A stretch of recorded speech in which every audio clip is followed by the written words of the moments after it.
My name is Anna Caldwell. I am 38 years old. I was standing on a dock in Palmetto Bay, South Carolina, wearing a faded blue windbreaker. I probably should have left in my truck when my sister-in-law looked at the patch on my chest and called it a merit badge. She said it loud enough for everyone around her to hear. She was smiling when she said it, which is something I've noticed about her over the years. The cruelest things she says always arrive with a smile. I didn't answer her. I'd learned a long time ago that answering Renee was like pulling on a thread. The more you pulled, the more came loose, and nothing about the fabric ever improved. So I looked out at the water instead and I let it go. That was how the morning had started. It did not stay that way. 11 minutes later, a boy I had never expected to see again came around the corner of the dock gate, stopped walking, and locked eyes with me from 40 feet away. He was 11 years old.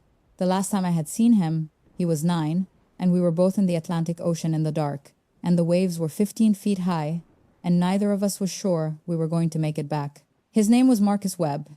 He recognized me because of the patch. I want to tell you what happened on that dock.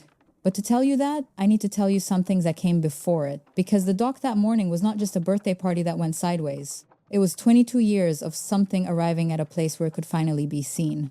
And the things that take 22 years to arrive always have a story underneath them that is worth the telling. I grew up 14 miles from this very dock. My father, Ray Caldwell, was a commercial fisherman who left the house at 4 in the morning, 3 weeks out of every 4. He smelled like diesel and salt water and sometimes engine grease, and occasionally the particular cold smell that seawater leaves in wool when it dries slowly. I like that smell. Even now, when I catch it somewhere unexpected, a marina parking lot, a bait shop, the gear room at my station, something in me goes very quiet and very still in a way that is almost peaceful. It's not nostalgia exactly. It's more like recognition, like part of me is still waiting for him to come home. My father drowned when I was 16.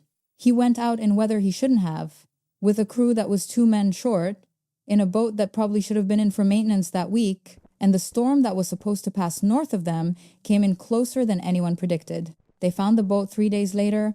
They didn't find Ray Caldwell for 8 days. Those 8 days are not something I am going to describe to you in detail. What I will tell you is that the waiting changed all 3 of us in the Caldwell house in different directions. My brother Derek, who was 22 and had just started his first real job, went very still and very organized and threw himself into being the person who handled things. My mother, Sandra, who had been strong in every other way her entire life, went somewhere behind her own eyes and did not fully come back for about 18 months. And I, who was 16 and had been swimming in the ocean since I was old enough to walk into it, went to the beach the day after they told us he was gone and swam out past the breakers and floated on my back and looked up at the sky. I didn't do it to be dramatic. I wasn't trying to feel close to him. I did it because the ocean was the only thing I knew that was large enough to hold what I was feeling and not be ruined by it. It was bigger than my grief. It had been there before and it would be there after. And when I lay on the surface of it and let it hold me, I felt something that I can only describe as the opposite of alone. I felt attended to by something very old and very patient that did not need me to explain myself. My mother did not come to the beach that day. She did not come back to the beach for a long time after that.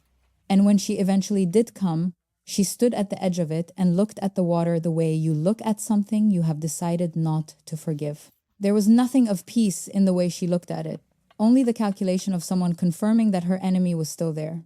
I understood her. I want to be clear about that. Her husband had gone into the water and not come back, and she saw no reason to be anything other than hostile to the thing that had taken him. What I could not do was share her conclusion. The ocean that had taken my father was the same ocean that had held me up when I needed it most. I did not know how to be finished with it. I applied to the Coast Guard at 18, the same August I graduated from high school.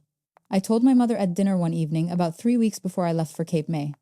She was quiet for a long time. She put her coffee cup down on the kitchen table and looked at the window over the sink, which is what she did when something needed processing, but she was not going to process it in front of me. Then she said, "Well, I suppose you'll do what you're going to do."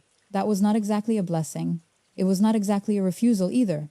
It was the thing she said when she had decided to let something happen without agreeing to it, without endorsing it, without giving it her name. She was letting me go to sea and she was not giving me her blessing to do it. And we both understood that perfectly, and neither of us said anything further about it. I drove to Cape May in August with everything I owned in the back of a borrowed truck, and I did not look back at the house until the turn of the street had put it out of sight. I did not look back because I knew if I did, I would see my mother in the window watching me go toward the thing she feared most, and I didn't know what to do with that image. So I looked forward. I've been looking forward ever since. Basic training was not easy, and it was not supposed to be. The Coast Guard basic program is 8 weeks of transformation, and the transformation is not gentle. I did not find it particularly difficult. Not because I was stronger than everyone else, but because I had been in the water since I was 4 years old, because I had been swimming competitively since I was 9, because I had worked summers on a charter boat since I was 14, and because some part of me had been preparing for exactly this kind of rigor without having a name for it. The instructors could tell. They always can. There's something in the way a person moves through adversarial conditions that tells you whether they've met adversity before, whether they know in their body that it's survivable. By the second week, a senior chief named Watkins had pulled me aside after a conditioning run and said, "Have you looked at the Aviation Survival Technician program?" I said, "I know what that is." He said, "I thought you might." He said, "The washout rate is about 50% on a good year." I said, "I know." He looked at me for a moment, the flat evaluating look of someone who has seen a lot of people and is trying to place this one in a category. He said, "Think about it." I thought about it for about 4 hours, and then I put my name on the list. The Aviation Survival Technician is the Coast Guard rescue swimmer. The job title includes the word aviation because you arrive at the scene by helicopter, but the word that matters is swimmer. You are the person who goes into the water when the helicopter can't land, when the conditions are too dangerous for a direct hoist, when the vessel is in breaking surf or violent seas, when the survivor is injured or unconscious or panicking. You go in. You are the bridge between the helicopter and the person the sea is trying to take. You go into conditions that would excuse almost any other trained responder, and you go in anyway, because that is the job. And the job is the only reason the helicopter flew out there in the first place. The training program for rescue swimmers is run at the Coast Guard Aviation Technical Training Center in Elizabeth City, North Carolina. It includes pool competency, evolutions that are specifically designed to bring you as close to drowning as a controlled environment can manage. They simulate helicopter ditching scenarios. They run you through underwater helicopter egress in complete blackout conditions. They make you do it over and over again until the procedures are not thoughts, but reflexes, because in the actual event, you will not have time to think. You will only have what you have practiced until it became automatic. The first time I did the Helo Dunker evolution in full dark, I was 20 years old and the water was cold and the structure rolled inverted and the exit sequence felt completely and exactly wrong in every direction. And I found the hatch by feel alone and came up out of the pool with my lungs, asking me questions I was not prepared to answer. My instructor, Chief Petty Officer Hargrove, was standing at the edge. He said, "Again." I went back in. I went back in 7 times that session. Hargrove stood at the edge every time. He did not cheer. He did not narrate. He watched with the specific attention of someone who is calibrating, who is reading something in you that you can't see yourself. On the 7th run, he said, "That's enough." He said it like a door closing. Not criticism, not praise, just the determination that we were done. After the session, he said, "You have good hands." He said it the way he said most things, quietly and without decoration. That was his highest form of compliment. I learned that over the following weeks. Good hands was the thing he said when someone had passed. He didn't say to everyone. I completed the program in the spring of 2009. I was 21 years old. I had passed every evolution, every pool comp, every open water simulation, every classroom examination, every physical standard. I had never quit a session. I had never asked to stop.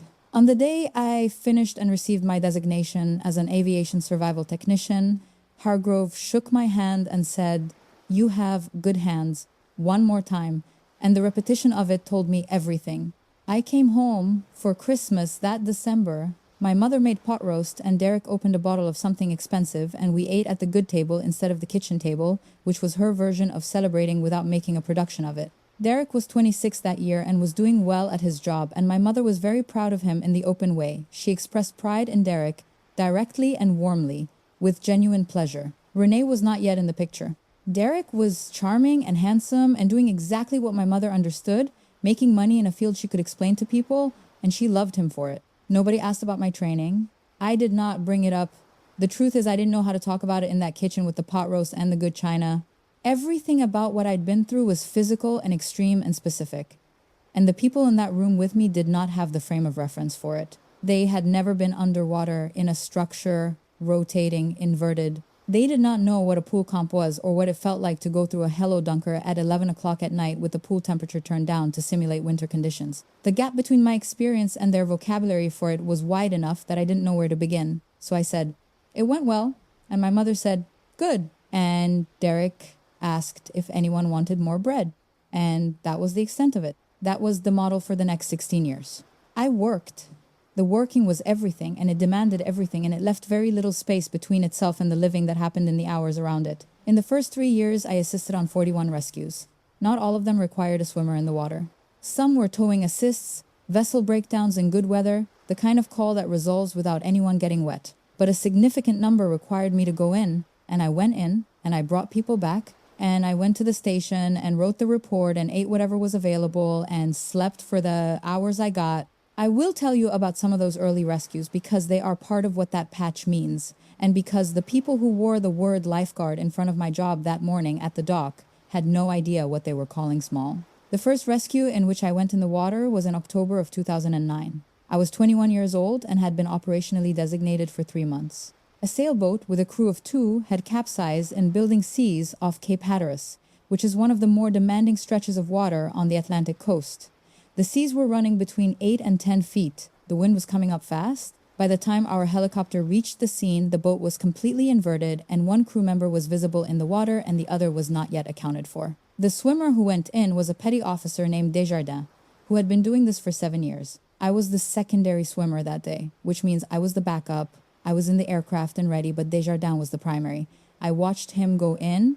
I watched him locate the first survivor, get the rescue harness on, signal for the hoist. I watched the survivor come up. Then Desjardins went under the hull looking for the second crew member. He found the man inside the cabin space, which was now inverted and partially flooded. The man was conscious but disoriented and could not free himself from the companionway. Desjardins worked on that for 9 minutes. 9 minutes underwater in 10-foot seas at the entrance to a flooded, inverted cabin. I was watching from the helicopter door and I was doing calculations that were not my job to do. I was counting seconds. When Desjardins surfaced with the second crew member, I felt something release in my chest that I had not known I was holding. Back at the station, Desjardins ate a cheese sandwich and wrote his report and went to bed. He did not talk about the 9 minutes. He did not describe what it had been like inside that cabin. He went to bed, and the next day he was at muster and ready to go again. That was what the job looked like from the inside. That was what the job looked like from the inside for 16 years.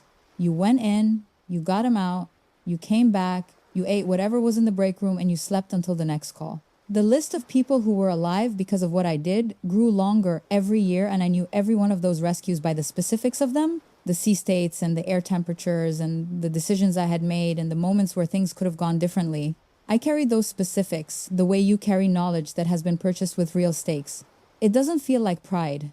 It feels like accountability, like a record you are responsible for. I told my family almost none of it. Not because I was keeping secrets, not because I was ashamed, but because every time I had tried to tell them something real about the work, the gap between what I was describing and what they were able to hear had produced a conversation that felt lonelier than silence. My mother would listen with a tension in her face that I recognized as controlled fear. Derek would say, "Wow," and then pivot to something else. On the occasions when I had tried to explain a specific rescue, the technical details were opaque and the emotional dimensions seemed large to the point of being uncomfortable. And so the story would shorten itself in the telling until it was a small, flat thing that bore no resemblance to what had actually happened. After enough of that, you stop trying to tell the full version. You develop a shorter version. You say, "It was a busy week," or "We had a few calls." You develop the ability to answer the question, "How's work?" with 2 sentences and a change of subject. You learn to be the person who does not talk about the job at the table, and eventually the people around you stop expecting you to be anything other than that person. My shoulder started in 2017. I took a hit during a rescue that went wrong in a particular way. Not catastrophically wrong, nobody died, but the survivor I was towing in heavy chop grabbed my arm while I was repositioning her in the harness and wrenched it in a direction it was not designed to go. The initial injury was a partial tear of the supraspinatus, which is one of the 4 muscles of the rotator cuff, and which, in a rotator cuff, is the one you most want to keep in good condition if you plan to spend your professional life making strong, torqued movements with your arm in unstable conditions. The initial injury was graded moderate. I was given 8 weeks of physical therapy and told to return to full duty slowly. I returned to full duty in 6 weeks because there were things to do and I was the person assigned to do them. And I am aware that this was not the right decision for the long-term health of the joint. I am aware of that. I made it anyway. The shoulder got worse gradually over the following 2 years. Not dramatically, just the slow accumulation of a joint being asked to do what it was designed to do, but with one component running at reduced capacity. By the spring of 2019, the pain was constant enough that it was changing the way I moved, which is the specific threshold that sent me back to the doctor. Not the pain itself, but the compensation for it. You can manage pain. You cannot manage compensation forever without creating new problems. The surgery was in July of 2019. My leave form listed it as a medical procedure. When my mother called to ask about it, I said, "It's routine." She said, "Is it your shoulder?" I said, "They're just cleaning some things up." She said, "When will you be back at work?" I said, 6 weeks. She said, "That seems fast." I said, "It's fine, Mom." The recovery was not 6 weeks. The recovery was 4 months before I was fully cleared for water operations, and the shoulder I returned to the water with was not the shoulder I had taken into the water before. It was functional. It was adequate. It would never be what it had been. The surgeon had told me this and I had nodded and accepted it the way you accept things you cannot change, while quietly running the math on how much longer you can sustain this and what the downstream consequences are. I kept working, I modified, I adjusted. You always modify. The modification becomes part of you, and after a while you forget there was a time when it wasn't there, and then sometimes the cold hits and the joint reminds you, and you roll it once and keep going. The jacket I was wearing on the dock that morning in September was issued to me at a commendation ceremony in Wilmington in the spring of 2024. It was not a formal dress uniform piece. It was functional outerwear, heavy enough for coastal wind, breathable enough for active work, with the Coast Guard seal on the right chest and the Aviation Survival Technician Rescue Swimmer patch on the left. The patch was blue and gold, circular, with a pair of wings flanking a central anchor, the sea and sky captured in embroidered thread, and the words "always ready" stitched along the lower arc in letters that had started to fray just slightly at the leftmost section where the thread had seen the most movement. I had worn that jacket on 140-something occasions across 3 states. I had worn it in rain and in wind and in the particular cold of early morning on a dock when the temperature was too low for the time of year. I had worn it on a drive to a hospital once, and on a drive from a station to a coffee shop at 5 in the morning because I needed to sit somewhere normal and look at something that wasn't work. I had worn it in one hurricane landfall that I should describe more than I will here. It was not a costume. It was not a costume the way your hands are not a costume. It was functional. It was mine. It had been earned in the most literal sense of that word. Renee called it a merit badge. Let me tell you about Renee Caldwell, because she is not a villain and I am not interested in treating her like one. She was 40 years old that September, and she had been in luxury real estate for 11 years, and she was very good at her job, which required the ability to read a room, to calibrate a presentation to its audience, to make every person in a space feel that they were receiving exactly the version of Renee that was most useful to them. She had made my brother very happy in the ways he needed to be made happy, which are not always the same ways other people would choose, but Derek is not other people, and she knew him in ways I am certain I don't fully know him. Her relationship with me was built on a misreading that had calcified over 11 years into something that looked like a position but was actually a fear. She believed, without having the explicit thought, that my career was a performance. She believed that I wore the jacket and the patch and made references to the work because I wanted the room to ask about it, because I wanted to be the interesting one, because I was manufacturing a significance that my actual life did not naturally produce. She had said versions of this to Derek twice in 11 years, and Derek had not corrected her both times, and by not correcting her, he had allowed the calcification to continue. The fear underneath this belief was something I understood better than she would have wanted me to. Renee had wanted, at some point in her early 20s, to do something that required real risk. I don't know the details of what she had wanted because we are not close enough for her to have told me. But I can recognize the specific quality of contempt that comes from someone who watches another person do the thing they once thought about doing and decided not to, and I had recognized it in Renee's relationship with me for years. The contempt was the residue of a door she had closed. I did not hate her for it. I understood it.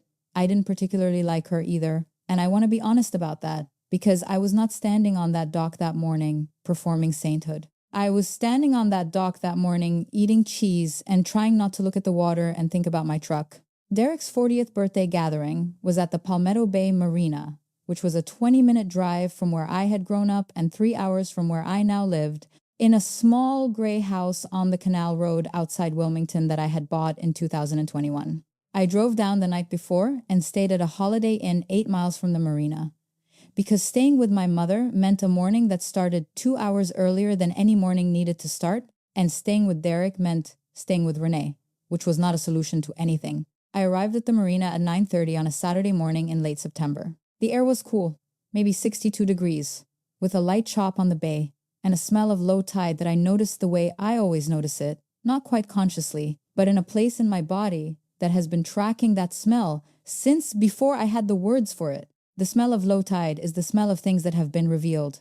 The water goes out and shows you what was there all along under the surface. My brother was already there, standing near the dock entry in khakis and a blue sweater that Renee had probably bought for him because it was exactly the right shade of blue for his complexion, and Derek had never in his life bought himself a sweater in the right shade of anything. He was 40 years old, and he was handsome and a little tired looking around the eyes in a way that was new since the last time I had seen him, 8 months ago at Christmas.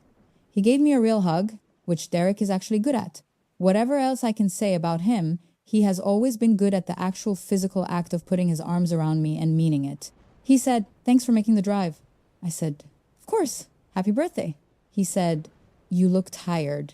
I said, "It's 9:30 in the morning." He said, in general." I said, "I'm fine, Derek." He looked at my jacket for a second and said nothing. The group assembled over the next 45 minutes. Renee came with Chelsea, who was her colleague from the real estate office, and had very good highlights and the specific kind of laugh that functions as punctuation for other people's jokes. My mother arrived in her own car, which she always drove herself to events now because she said it gave her freedom of exit, which was something I respected about her, even when the freedom of exit in question was from one of my events. Tom and Patricia arrived from Charlotte, Tom being Derek's oldest friend from college, a big, steady man who sold insurance and coached youth baseball and was at his best in any room at the hour after the formalities ended and everyone was just eating. Aunt Carol arrived in a powder blue sedan that she drove approximately 25 miles per hour below the speed limit and parked with great deliberation. Phil was a colleague of Derek's who shook my hand once and then found a spot near the dock rail and occupied it with the self-contained quietness of someone who was there but had not committed to participating. I got a coffee from the insulated carafe Renee had set up on the folding table near the dock entry, and I stood near Aunt Carol, who was the safest harbor at any Caldwell gathering. Carol was 70 and had my father's eyes, the same pale gray-green I had inherited, and she carried her bad hip with the equanimity of someone who has made terms with the body's slow negotiation toward compromise. You could stand next to her and be quiet, and she would make one comment about the weather and ask one genuine question about your life and then let the conversation be whatever it needed to be without demanding anything of it. She asked me how the shoulder was doing. I said, "Some days better than others." She said, "That sounds like a fair arrangement for bodies in general." I said it did. She said, I sent your mother that video." I said, "What video?" She said, "The one from last February, the swimmer in Virginia. She and her partner went into a frozen reservoir after a car had gone off a bridge. Someone had a camera on the bank." I said, "I know the one. It had made the rounds at the station. We had all watched it." She said, "I sent your mother the link, and she said she didn't watch videos like that, but I can see the read receipt on the texts and the link was clicked." I didn't say anything for a moment. I thought about my mother alone in her house watching a frozen reservoir through a phone screen. Carol said, "She's afraid of it." "You know that. She's been afraid since your father." I said, "I know." She said, "Being afraid of something and being proud of someone who does it anyway are two completely separate feelings. Your mother doesn't know how to hold both at the same time." I said, "I know that too." Carol said, "It only means she doesn't know. Not that the pride isn't there." I looked at the water. The chop was light and steady, and the pelicans were doing what pelicans do, moving low and hunting with that specific, efficient patience that I have always found restful to watch. Then Renee came over with Chelsea, and Chelsea said, "Oh, is that a patch?" And the morning changed. I explained the patch to Chelsea in honest terms, short and clear. Rescue swimmer. Helicopter operations. You go in when the helicopter can't land. Chelsea said it sounded dangerous. I said it could be.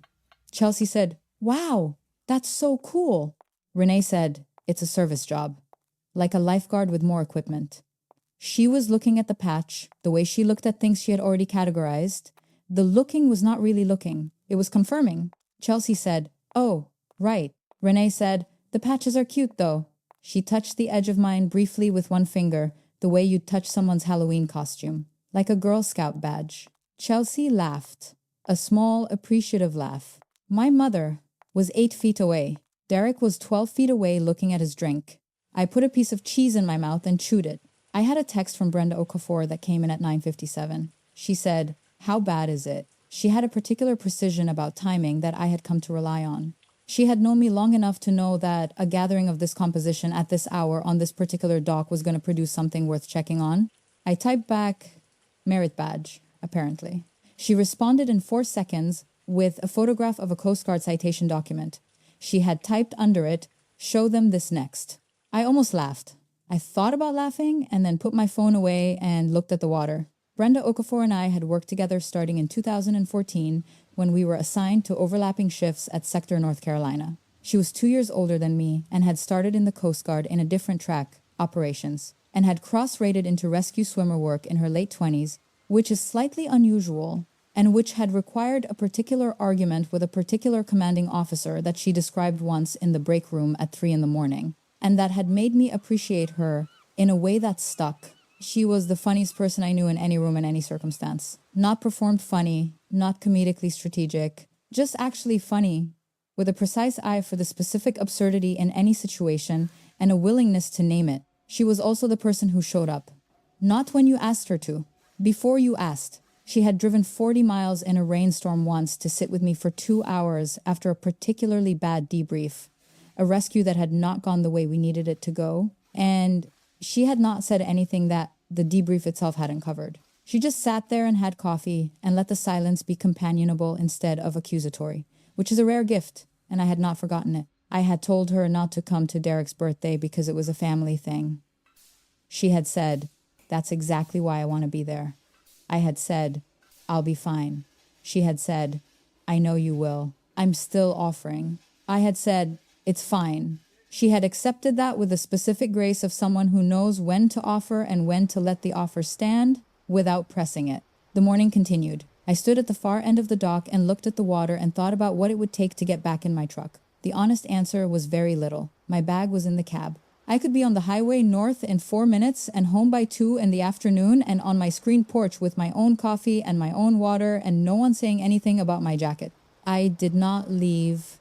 I stayed because Derek was 40, and because when I thought about Derek, I thought about a 7-year-old boy in the summer who had followed me down to the water one afternoon, and I had shown him how to float on his back and let the current carry him, just a small distance, just enough to feel what it was like to be held up by something larger than yourself.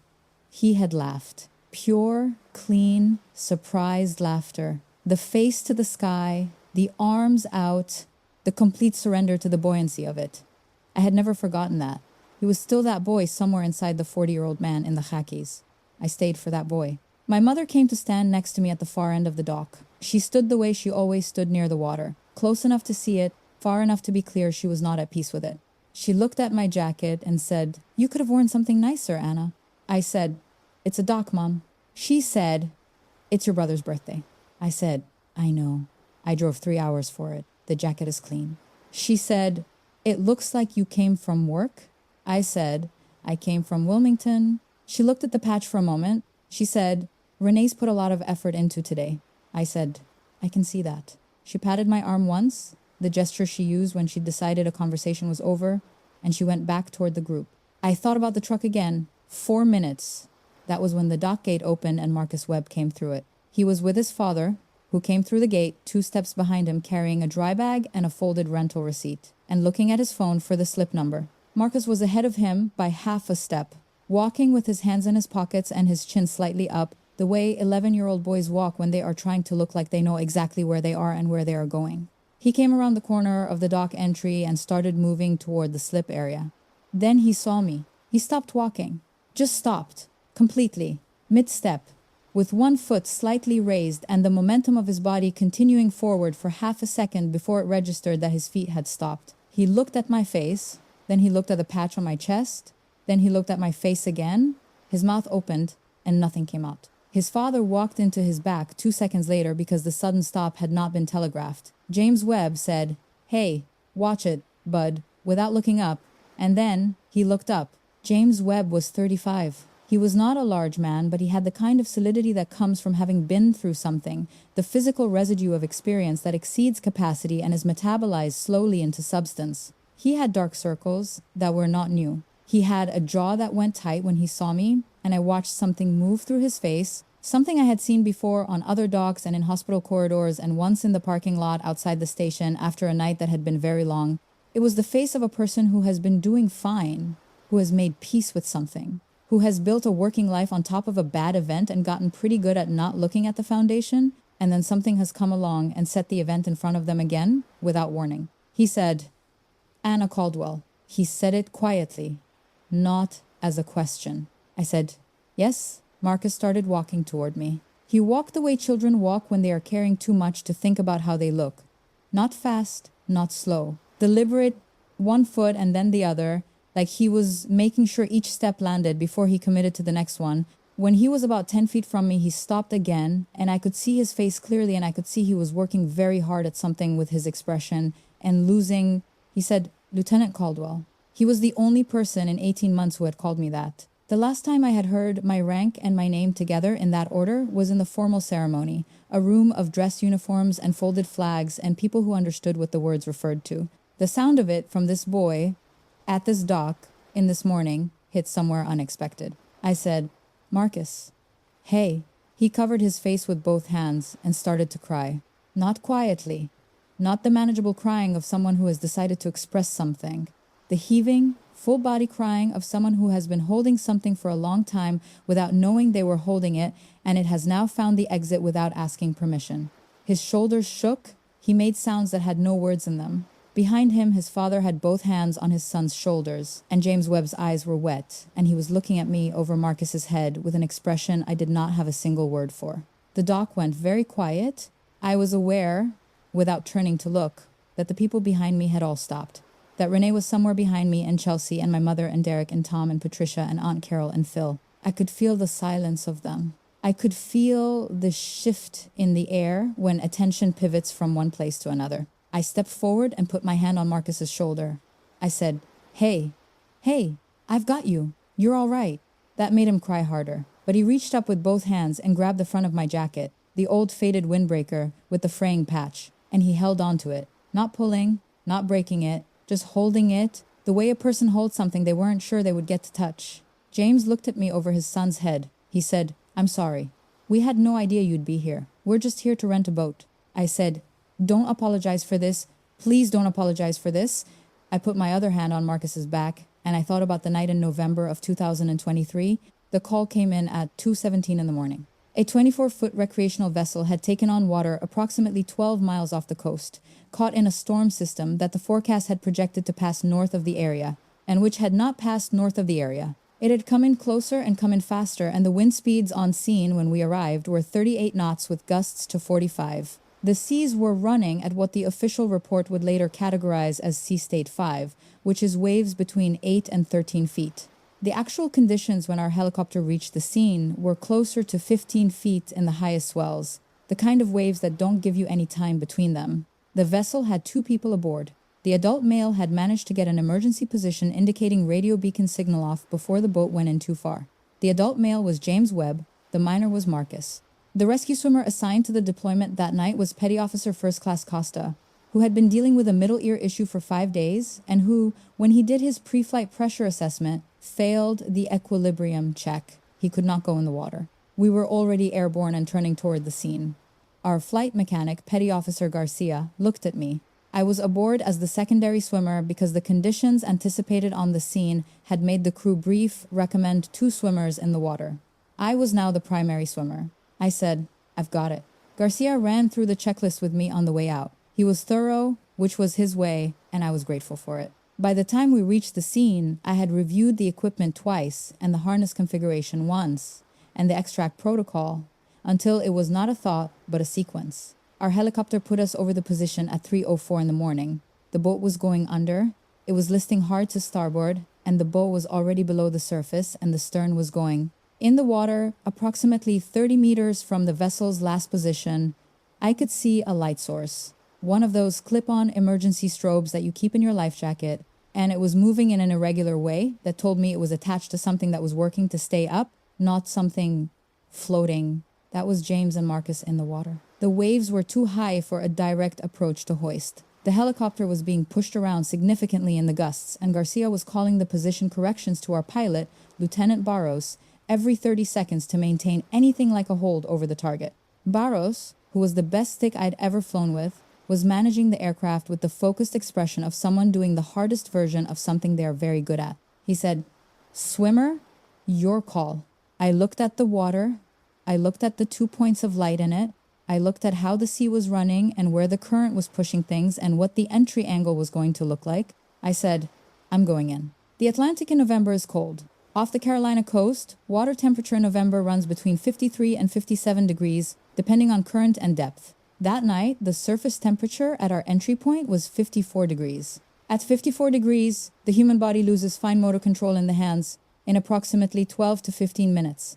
Effective swimming capacity degrades significantly after 20 to 25 minutes. After 30 minutes, you are working against yourself in ways that are measurable and cumulative. I had 2 people in that water and a narrow window, and I knew it. I went in on the hoist line and released at the surface and found James and Marcus in 45 seconds, which was faster than it should have been and which I will tell you was not exclusively skill. The current had taken them in the direction I was already moving. I found them because the water was cooperating in that one respect even when it was not cooperating in any other. James had Marcus against his chest with one arm, and he was treading water with the other arm, and he had been doing this for somewhere between 12 and 18 minutes already. He was in survival mode. He was doing everything right. His face when I reached him was the face of someone who has been doing everything right for as long as they can and is running out of time. Not out of will, but out of the physics of cold water and exhaustion. I said, "I'm a rescue swimmer. I've got you both." I said it as clearly as I could in the noise. He said, "My son." He said it like the only sentence left in him. I said, "I see him. He's first." Hold on. I got the rescue harness onto Marcus. He was 9 years old and he was in shock, but he was conscious and he had not swallowed significant water and his core temperature was cold but survivable. And he looked at me with the kind of still clarity that children sometimes reach on the other side of terror, the face of someone who has decided that whatever happens next is going to happen and who has stopped trying to fight it and who is now just watching. That look is one of the hardest things I have ever seen, both times it has been given to me. It means the child has run out of the ability to panic. There is something very old in that kind of stillness. I got the harness positioned and signaled Garcia. The hoist line came down and the connection was made, and I signaled again and Marcus Webb began to come up out of the ocean. The wave hit as he was coming off the surface. Not a hit exactly, more like a wall arriving. The swell came in from the northwest and it was one of the largest I had seen that night, and it arrived at the worst possible time. Marcus was 2 feet out of the water and the swell caught him sideways and the harness swing was violent, and I was holding his hand, which you don't normally do because the harness is the connection, but I had my hand around his wrist anyway, and the physics of the swing yanked my arm. My left shoulder, I heard it before I felt it. A sound like someone putting a shoulder of meat on a counter from a height. Then I felt it. The harness held. Marcus came up. The helicopter took him. James was in the water with me. I got the second harness deployed and on him in a process that was slower than it needed to be because my left shoulder was not cooperating and I was working around it. But it went on. I signaled. The hoist came down. James went up. I was in the water alone. Garcia had told me, as James went up, that the helicopter needed to repositon to manage the gusts before they could come back for me. He said it as a fact, not as an apology. He said, "We're coming back. Swimmer, we are coming back." I said, "I know." I said it into the radio, which was already wet and cutting out. The helicopter moved off my position. 7 minutes. 7 minutes alone in the Atlantic Ocean in November, in 15-foot seas, with a shoulder that had just done something serious and a radio that was becoming unreliable and no visual on the aircraft. I had my position light on my vest. I had the water. What I did not have was panic. Panic costs you oxygen, and oxygen is the inventory you cannot resupply. Panic is the only thing that can turn a survivable situation into an unsurvivable one when everything else is borderline. I had spent 16 years going into water that wanted to end things and coming back out. And the one thing I had learned, the one thing that was deeper in me than technique or protocol or strength, was that panic was not available. It was simply not on the table. It never had been. So I swam. I swam the way Hargrove had taught me and the way 10 years of open water operations had taught me. And I swam with my right arm doing most of the work and my left arm doing what it could. And I counted the seconds in a way that was not anxious counting, but rhythmic counting, like a metronome. Because rhythm is another word for calm. When the water is trying to convince you otherwise, they came back on the 7th minute. I know it was the 7th minute because I counted every one of them. Garcia pulled me into the aircraft. The look on his face told me everything about what I looked like. He had seen swimmers come back in all kinds of conditions, and his face was not a face that surprised easily, but he had the expression of someone who had done the math on what the last 7 minutes had been and did not like the margin. I said, "The kid." He said, "The kid is okay." I said, "The man." He said, "The man is okay." I said, "Good." I closed my eyes. My shoulder required a second surgery in January of 2024. The recovery was 4 months. It was not comfortable. I told my family it was an outpatient procedure, a follow-up to the previous work, nothing to worry about. My mother had said, "Well, let us know how it goes." I had said, "I will." I had not. Standing on the dock now, 2 years later, with Marcus Webb holding the front of my jacket with both hands and crying, I thought about how much of this my family did not know. Not because they were bad people, because I had stopped trying to tell them, and because the space between telling and not telling had grown large enough over the years that crossing it required a kind of courage I hadn't found the right occasion for. I thought about the 9 people standing behind me on the dock. I thought about Renee and her smile and her one-finger touch on the patch and the words merit badge, Girl Scout badge. I thought about what those words would sound like when placed against what James Webb was about to say. Marcus had loosened his grip. He still had hold of the jacket, but his hands weren't clenched anymore. He was leaning against my arm slightly, the way children lean on things without thinking, assessing the weight of the world against the thing they have decided can hold it. He looked up at me and his face was wet and very open, the way faces are, after crying, when the defenses haven't come back up yet. He said, "I knew you were real." I said, "What?" He said, "I told people about you and sometimes they looked at me like I was making it up, so I knew you were real. But," he stopped, "but knowing and seeing are different." I said, "Yeah, they are." His father was behind him. James Webb had both hands on Marcus's shoulders and was looking at me with a steadiness that was working very hard at itself. He said, "I'm gonna need a minute before I can say anything useful." I said, "Take all the time you need." He took a breath. He looked past me at the group of people behind me. He said, "Is this your family?" I said, "It's my brother's birthday." He looked at me with an expression I would have to call the intersection of something and something else. The intersection of, I see what's happening here and I'm going to do something about it. He said, "Do you want me to say what I need to say in front of them?" I said, "It's up to you." He said, "I want to..." He raised his voice a register, but not dramatically, the way someone speaks when they want to be heard without performing the being heard. He said, "I'm sorry to interrupt your morning. My son and I are just here to rent a boat. We didn't know anyone was going to be here." The group was quiet. I heard someone step closer. I didn't look back. James said, 2 years ago, last November, my son and I were caught in a storm 12 miles offshore. Our boat took on water faster than we could manage it. We went in the water. I got a beacon signal out before the hull went under." He paused. He said, "The Coast Guard helicopter found us. They were able to get me up first. My son was in the water with Lieutenant Caldwell. He said my name with the precision of someone who has used it in their mind many times and is careful about how they put it in the air. He said, Marcus was in the water with this woman for 22 minutes. The seas were between 12 and 15 feet. It was 3 in the morning and the air temperature was 43 degrees and the water temperature was 54. Her radio failed mid-operation. She was alone in the water for 7 minutes after they hoisted my son because the helicopter couldn't hold position in the gusts." He stopped. He said, "She did not let go of my son. The entire time they were in the water together, she did not let go." Someone behind me made a sound. A very small sound. He said, "She was awarded the Coast Guard Distinguished Flying Cross about 8 months after the rescue.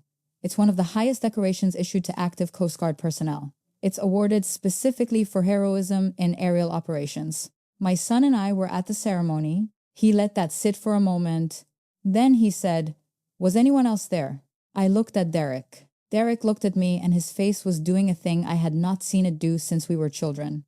a kind of unguarded, unorganized expression that didn't have anywhere to compose itself. He said, Wilmington, 2 years ago, you said it was a work thing. You said it was boring. I said, yeah. He said, Anna. I said, it was a long day. Renee said something. She said it quietly and I almost didn't hear it, and then I heard it. She said, a distinguished flying cross. James looked at her in the way he had looked at the group. Evenly, with facts. He said, yes, it's the 5th highest military decoration and one of the most significant recognitions given in Coast Guard aviation operations. Renee said nothing else. Her cream blazer was very still. Her face was doing something I had not seen it do before. It was the face of someone who has been handed information that requires reassembly, that requires putting down something they've been carrying and picking up something different, and they're still in the moment of transition. My mother was standing next to Derek with her hand at her throat. She was looking at me with an expression I recognized and did not recognize. It was familiar because I had seen it in other places, in other faces, on the faces of people who had just learned something about someone they thought they knew. It was unfamiliar because I had never seen it on her face before, not in reference to me. Marcus had loosened his grip on my jacket entirely and was now just standing beside me, close but not touching, the way a dog stands next to the person it has claimed as its person. He looked calmer now. The crying had done what crying does. When it's the right kind, it had made room. He said, I brought your picture. I said, my picture? He pulled out his phone, an older model in a red case, and showed me the screen. It was a photograph of a Coast Guard helicopter, an MH-60 Jayhawk, hovering low over the water. It was taken from somewhere on the water, from a life raft or a survival platform, looking up at the aircraft in the dark with the searchlight illuminating the spray below. It was the kind of photograph that gets taken by people on rescue vessels and shared in the professional community. I looked at it. He said, I found it online. It's not from that night, but it's the same kind. He said, I've had it on my phone for 2 years. He said it with the matter-of-factness of someone who has not yet learned that this might seem unusual to people who weren't in the water that night. I said, that's the right one. That's what it looks like from down there. He said, yeah. He looked at it for another second and then put the phone in his pocket. He said, I want to be a rescue swimmer. I said, you're going to have to be a very strong swimmer. He said, I know. I have a coach. I've been working on it. Coach says my freestyle is really good, but my butterfly needs work. I said, everyone's butterfly needs work. He said, you like butterfly? I said, I hate butterfly. He said, so why? I said, because it's the hardest one and hard things strengthen the right things. You do it anyway. He considered this. He said, okay. His father put a hand on his shoulder and said, let me get a picture. He looked at me. Is that okay? I said, of course. Marcus stood next to me and James took the photo. Marcus looked at it on his father's phone screen and studied it. The way you study something, you look at again many times. Then he nodded once, satisfied, and James put the phone away. They needed to find their slip. James said so, with the slightly apologetic precision of someone who has just turned a stranger's morning inside out and is aware of the imposition. I said, please don't apologize. He said, okay. He extended his hand and I shook it, and his grip was the grip of someone who has something they want to say in a handshake and knows that saying it is allowed. Marcus said, I'll remember you told me. I said, what did I tell you?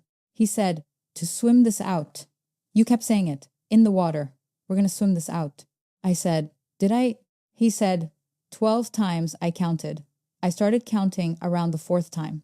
I said, that sounds like something I would say. He said, I say it to myself now sometimes. When things are hard. Not ocean things. Just things. I thought about that. About a phrase I had said into a dark ocean to keep both of us going, finding its way into the interior monologue of an 11-year-old boy in Raleigh, dealing with the ordinary hard things of an ordinary life. I thought about all the things we say in extremity that we don't know are being recorded. I said, good. That's what it's for. They walked toward their slip, Marcus slightly ahead, his red jacket moving away through the other people on the dock, his father behind him. I watched them go until the angle of the dock took them out of sight. Then I turned around. I had not prepared anything to say. I did not have a speech. I had a family standing 20 feet from me, and the morning had become something none of us had arrived prepared for, and there was nothing to do about that except stand in it. Derek walked toward me. He stopped about 3 feet away. He looked like he was starting sentences internally, and none of them were finishing. He said, I didn't know. I said, I know. He said, you should have told us. I said, I've been trying to figure out how to tell you things for 20 years and have them land the way I mean them. I haven't found the way yet. He said, Anna. I said, it's okay. He said, no, it's not okay. I said, you're right. It's not okay, but it's also not new, and it's not only you. He stood there for a moment. Then he put his hand on my arm and I let it be there. In the language Derek and I had built between us, over 40 years of being siblings and 20 years of being distant and 6 months of being closer and 8 years of being back where we had been, that hand on my arm was the longest sentence he was capable of in the moment. It said a lot of what he couldn't say out loud. I heard it. Aunt Carol was sitting in her folding chair near the dock rail, and when I looked at her, she gave me the Carol look, which was not smug and was not I told you so, but was the quiet recognition of someone who has been watching the right thing finally happen and has the patience to let it be what it is without narrating it. Tom came over and shook my hand without saying anything, which was the perfect Tom response, solid and present and without excess. Phil, the quiet colleague, came over while I was standing alone for a moment and said, quietly, I was Navy for 12 years.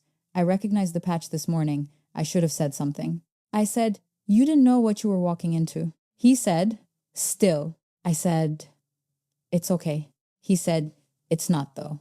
He said it and went back to his spot. My mother came to me last.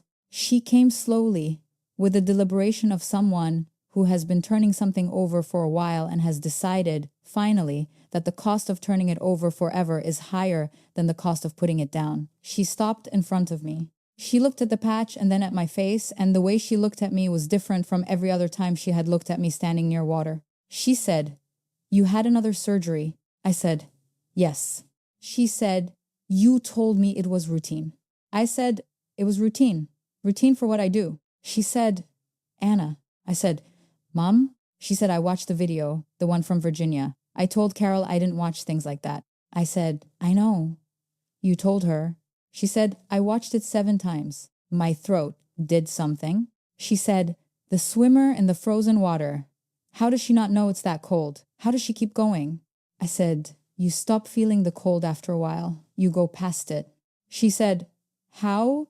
I said, you just do. There isn't room for the cold and the work at the same time.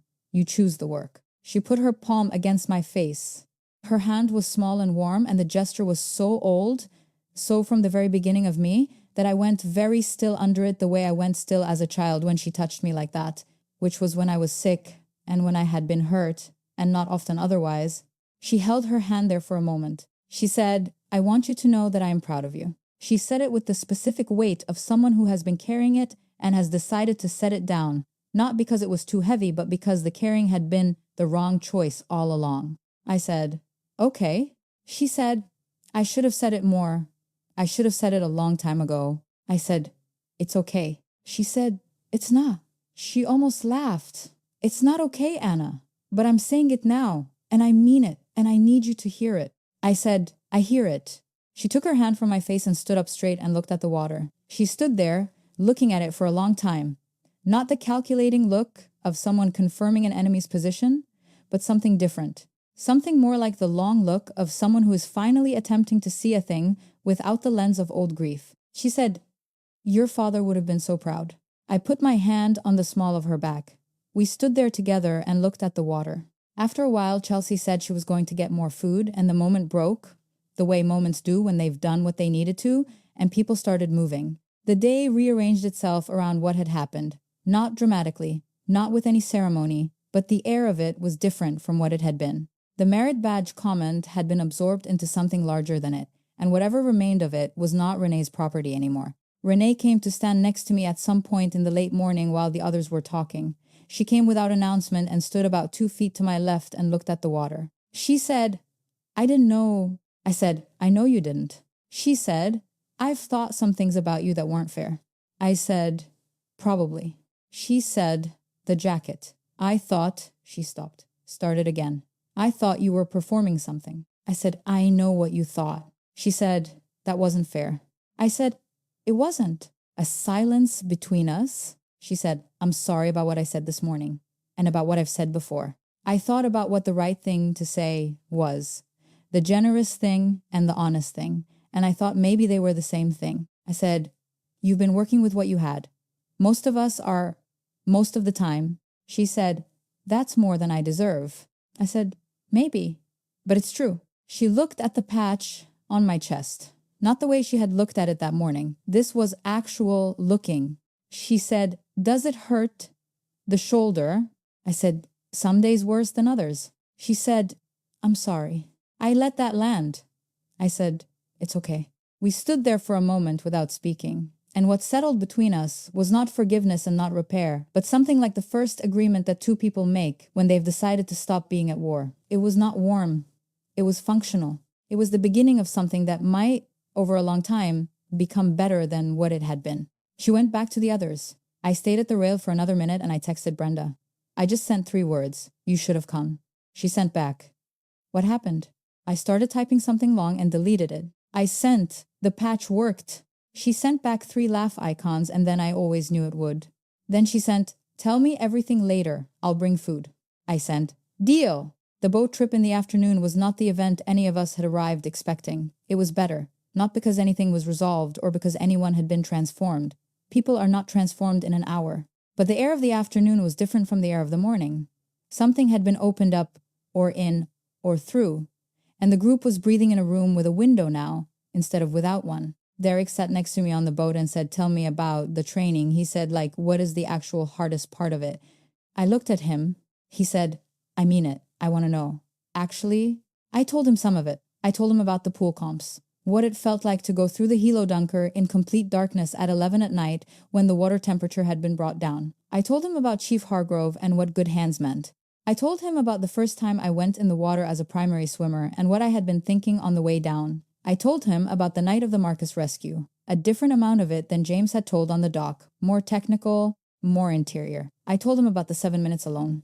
He listened, really listened, in the way he hadn't listened in years, or in the way he'd never had the right opening for, and I realized as I was talking that some of the silence between us had not been his indifference. Some of it had been a door he didn't know how to knock on because the door had no obvious surface. Nobody had ever told him the door was there. I had stopped trying to show him. He had stopped expecting there was anything to see. The door was open now. Carol sat across from me with her bad hip stretched out on the bench and the afternoon sun on her face, and she said, it took you 38 years. I said, what? She said, to let them see it. 38 years. I said, that seems about right. She said, some people never do. I said, I know. She said, the boy did it for you. I said, the boy did it for me. She said, that's the other thing about the ocean. It returns things. Not always the things you lost, but things. I thought about that. I thought about Marcus Webb coming through the dock gate, and about my father going out in weather he shouldn't have, and about the 8 days of waiting, and about 16 years of going into the water, and about all the people who had come up out of it because I was there. I thought about what the ocean returns. Not the things you lost, but things. The afternoon moved through itself. The bay opened up and the boat moved, and the spray came up cold and salt clean, and I put my face into the wind the way I always do, not by choice, just by the pull of the body toward what it loves. My mother sat toward the stern, and she watched the water. She was still doing the thing she always did, confirming that it was there, confirming she was not at peace with it. But I thought something had shifted in the quality of the watching, like she was maybe also looking for something in it now, alongside the vigilance, like there was maybe a question in there that had not been there before. I didn't say anything to her about it. Some things don't need words. We docked at 5. The sun was lower, and the air was colder, and the day was moving toward its close. Derek blew out the candles on the cake. Renee had brought in the cooler, and everyone sang, and Derek made the face he always made when he was 40 years old and annoyed about it and trying not to show the annoyance, which was so completely Derek that I laughed, a real laugh, surprised out of me by the specific accuracy of his expression. He looked at me and said, it's not funny. I said, it really is. He said, I hate birthdays. I said, you're the only person I know who hates their own birthday. He said, it's just a day. I said, happy just a day, Derek. He almost smiled. I helped carry things back to the cars. Coolers, chairs, bags, the leftover cheese, and the remains of the fruit platter. The ordinary work of the end of a gathered day. Tom picked up one end of the folding table and I picked up the other, and we carried it to his car without needing to talk about it. Phil, the quiet colleague, waited until nearly everyone else had moved toward the parking lot, and then came over and stood next to me for a moment and said, "For what it's worth, the Navy was 12 years. He paused. "It's worth something." I said, "It's worth a lot?" He said, "I should have said something this morning. When I saw the patch," I said, "You didn't know what the morning was." He said, "I knew what the patch was. I thought about that." I said, "Yes, you did." He nodded once and went to his car. I stood on the dock alone for a few minutes after everyone else had moved toward the parking lot. The water was doing what water does at evening, going darker, going quieter, the surface texture shifting as the wind settled. The pelicans had done their last run. The boats in the slips were still. I put my hands in my jacket pockets, and I felt the fraying edge of the patch under my thumb, the loose thread at the lower arc, and I stood there and breathed the salt air and did not think about anything in particular for a moment, which is a thing I am not always able to do and which I have learned to take when it offers itself. Brenda was in the parking lot when I came through the gate. She had driven down during the afternoon, arriving around 3 and texting me from the lot, and I had told her to stay and I would find her after. She was leaning against the passenger side of her car in jeans and a fleece jacket and sunglasses, which she had no reason to wear at 5 o'clock in September, but which she was wearing anyway, and she looked at me as I came through the gate with the assessment look, the one that said she was already reading the afternoon in the specific quality of how I was walking. She said, "You look like something happened." I said, "Something happened." She said, "The boy." I said, "Yeah." She said, "Sit down. Tell me." We sat on the hood of her car, and I told her. Not the same version I had told Derek.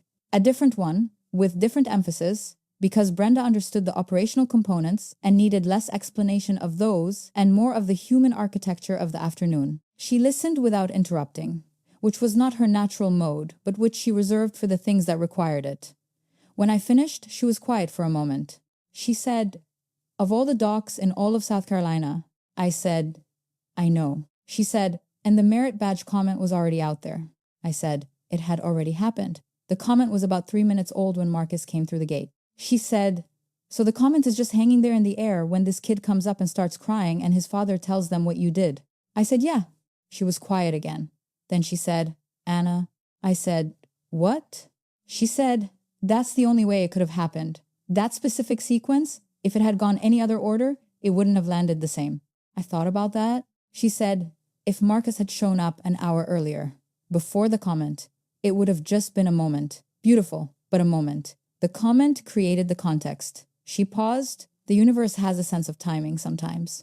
I said, "I don't know if I believe in that." She said, "You don't have to believe in it. It happened whether you believe in it or not." We got dinner at a seafood place on the coastal road that we'd been going to since 2015, a booth by the window with the water visible in the early dark. We ordered fried shrimp and hush puppies and sweet tea, and we talked the way we talked when we didn't have to explain ourselves, covering the station and the people we knew and the operational things and the human things underneath the operational things.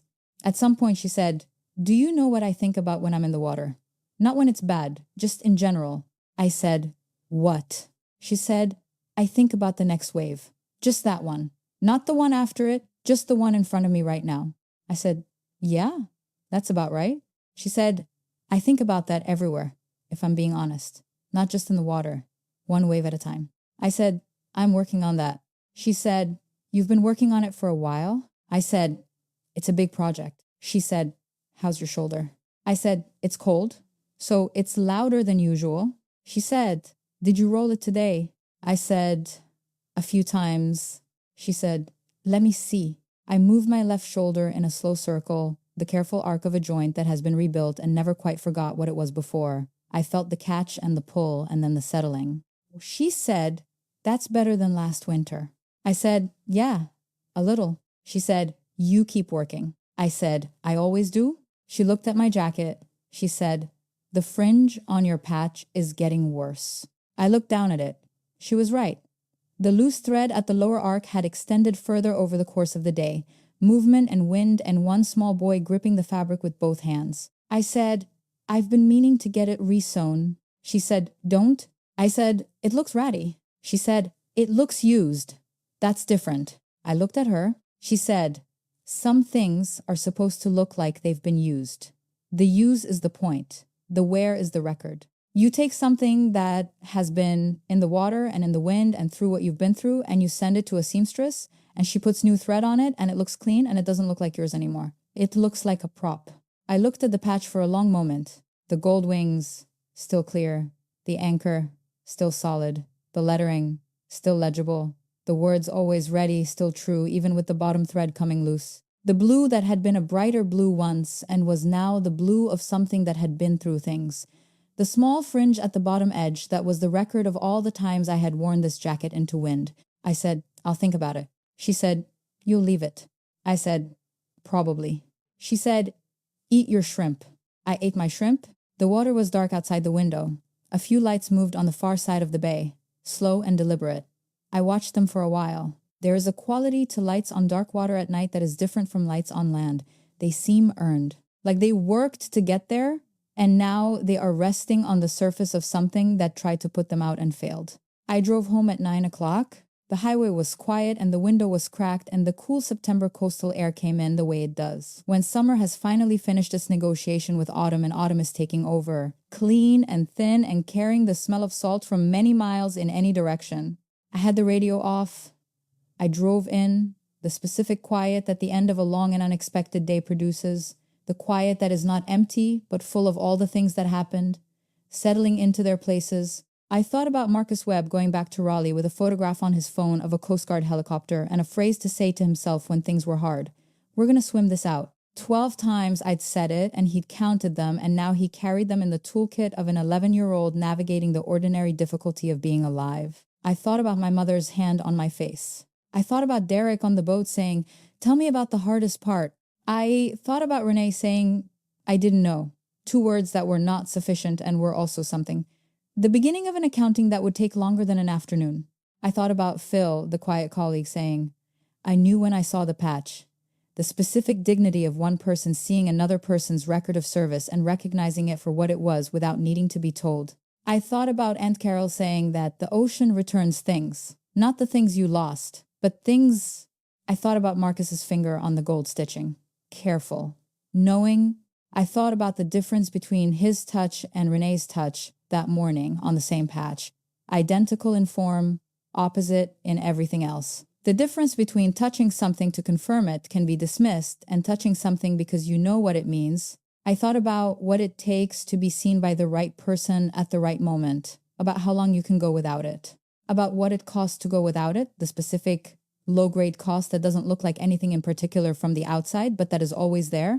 The weight of doing real things in a world where the people closest to you have not been given the frame of reference to know what they are looking at. I thought about how the frame of reference arrived that morning. Not from me. I had not provided it. I had been standing on the dock in my jacket with the fraying patch, and I had said nothing about what the patch meant because I never did, because I had learned not to. The frame of reference arrived through a gate, on its own legs, in a red jacket, crying. That is not always how it happens. Most of the time, it doesn't happen at all. Most of the time, you do the work and it is seen by the people who do the same work, and that is the witness you get, and you make peace with it because the alternative is the kind of bitterness that eats the work itself. But sometimes, on a dock, in September, a boy comes through the gate, and the whole architecture of what someone has never understood is assembled in front of them in the space of 10 minutes by a stranger with wet eyes and the specific vocabulary of someone who has been in the water with you. I got home at 9:10. I parked my truck on the gravel strip beside the gray house on the canal road and sat in the cab for a moment with the engine off. The canal was quiet. I could hear the water against the pilings. Small, patient sounds. The sounds of water at night doing the continuous work of water, which requires no acknowledgement and never stops. I went inside and boiled water for tea and took the mug out to the screened porch. I sat in the old chair, the one with the wooden arms that had been on this porch when I bought the house, and which I had never replaced because there was nothing wrong with it except that it was old and worn and showed its age, and I listened to the water in the dark. My shoulder ached in the evening, cool. I rolled it once, it settled. The loose thread on the patch was there under my thumb when I dropped my hand to the armrest. I had already decided what Brenda had told me. I had already decided I was going to leave it. I was not going to resew it. The fray was the record. The wear was the truth. The thing that looked slightly ratty in the light of a birthday party dock was the thing that an 11-year-old boy had held in both hands on a September morning and recognized for exactly what it was. That recognition was worth more than the clean version. You spend your life doing real things in real conditions, and the work lives in you and in the people you've brought back to the surface and in the bodies of water that know what you've asked of them. It doesn't live in the telling. You can't put it on a table at a birthday party and say, here is what I am, here is what I have done, please understand. It doesn't work that way. The real version of your life is larger than any room and most occasions. But sometimes the real version walks through the right gate at the right moment, and it doesn't need your help. It stands there in a red jacket and it puts the frame of reference in the air for everyone around you. And all you have to do is stand still and let it. I held my tea in the dark on the porch by the water, and I thought about my father who had gone into the water when I was 16 and not come back. I thought about the ocean that had taken him and the ocean that had held me up when I needed it and the ocean that had been the place where I had spent the best and hardest years of my life going in after people and bringing them back. I thought about how strange it was and how right it was that the same water that had made my mother afraid had made me what I became. How the grief and the gift had come from the same source and gone in two different directions, and both of them were true. Both of them had always been true at the same time. I thought about Carol saying, being scared and being proud are two different things. And I thought, yes. And I thought, and they can both be there together in the same person for 40 years. And sometimes you don't see the proud because the scared is bigger. And that doesn't mean the proud isn't there. I thought about my mother's hand on my face. I thought about how long she had been carrying the proud and the scared at the same time, and how the scared had been louder for all of it, and how none of that was simple and none of it was her fault, and how I had spent years being something like resigned to the silence of the proud, and how one afternoon had changed the weight of it without changing the history. The history was still there. The years were still there. The silence was still there in its dimensions. What had changed was that I no longer had to carry the silence alone. Something else was carrying some of it now.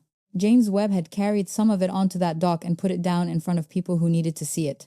Marcus had carried some of it in his hands when he held my jacket. My mother had picked up some of it when she put her palm on my face.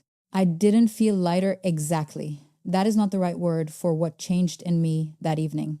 I felt like something had been acknowledged that had been waiting a long time to be acknowledged. And that acknowledgement, even at this distance, even with all the years of silence before it, was real and was enough and was something I had not known I was still waiting for until it finally arrived. The water said something in the dark and I listened to it. I thought about the rescue swimmer motto, Semper Paratus, always ready. The words stitched in gold around the bottom arc of the patch, fraying now at the left edge. Still legible, still true. Always ready. Not for the recognition, not for the ceremony or the citation or the room of people who finally understand. Ready for the water, ready for whatever the water needs from you. Ready to go in when the helicopter can't land and the person is in the waves and the only thing standing between them and the sea is you. You do not do this work for the rooms full of people who finally see you. You do it because the work is real and the water is real and the people in it are real and someone has to go in. But when a boy comes through the right gate and holds your patch in both hands and the people who have never known what to make of you finally see what they have been looking at for 20 years, you let yourself receive it. You let it land.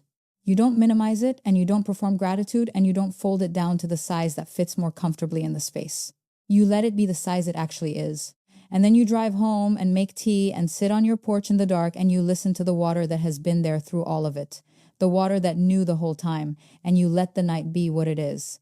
Your work does not need to be explained. Your life does not need a translator. The real version of who you are is always there, visible to the people who are able to see it, waiting for the right gate to open. Sometimes the gate opens when you least expect it. Sometimes it opens at a birthday party in September, when a boy in a red jacket comes around the corner and stops walking. And what walks through that gate is not something you sent. It is not something you arranged or performed or explained. It is just the truth arriving in its own time, in its own shape, with its own tears. That is what being seen looks like. Not a speech, not a ceremony, not the room full of people who finally get it. Just the truth, walking through the gate on its own and finding you exactly where you are,